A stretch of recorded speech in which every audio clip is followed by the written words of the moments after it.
सुप्रभात बच्चों कल की कक्षा में हमने हिंदी व्याकरण की पुस्तक से पाठ 6 वचन पढ़ा था।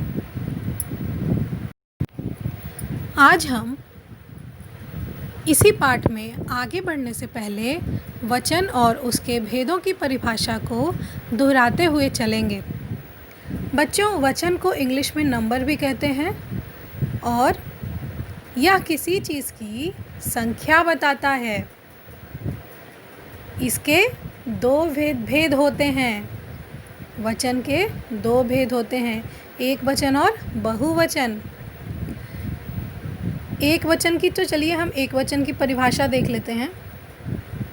शब्द के जिस रूप से किसी एक चीज़ के होने का पता चले उसे एक वचन कहते हैं। जैसे बिल्ली, किताब, पत्ता, नदी, ग्लास, कमरा, बात, आँख,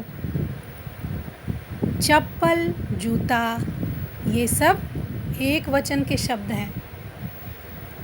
अब आइए बहुवचन की परिभाषा देख लेते हैं। शब्द के जिस रूप से एक से अधिक संख्या का पता चले उसे हम बहुवचन कहते हैं। जैसे बिल्लियाँ, किताबें, पत्ते, नदियाँ, कमरे, घड़ियाँ, लड़कियाँ, लड़के, घोड़े, रोटियाँ, गाड़ियाँ आदि।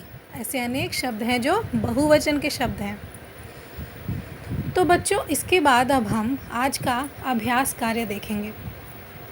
सबसे पहला जो है प्रश्न है अभ्यास कार्य का, वह है बहुवचन में बदलो। बच्चों, यहाँ 4 शब्द दिए गए हैं जिसमें आपको इन चारों शब्दों को बहुवचन में बदलना है, क्योंकि ये चारों शब्द पहले से ही एक वचन में हैं। तो इन एक वचन के शब्दों को आपको बहुवचन में बदलना है। पहला शब्द है पौधा। यदि हम पौधा को बहुवचन में बदलेंगे तो यह पौधे हो जाएगा। किताब को यदि हम बहुवचन में बदलेंगे तो यह किताबें हो जाएगा। बाकी ऐसे ही आपको केला और रोटी को भी बदलना है। ऐसे ही दूसरा है एक वचन बनाओ। इसमें भी बच्चों 4 शब्द दिए गए हैं, नदियाँ, लड़के, गमले और घोड़े। ये सारे बहुवचन के शब्द हैं जिन्हें हमें एक वचन में बदलना है। जैसे नदियाँ का हम नदी लिख सकते हैं। नदी एक वचन है और नदियाँ बहुवचन है। इसी प्रकार घोड़े को हम घोड़ा लिख सकते हैं। तीसरा प्रश्न है चित्र देखकर वचन बताओ।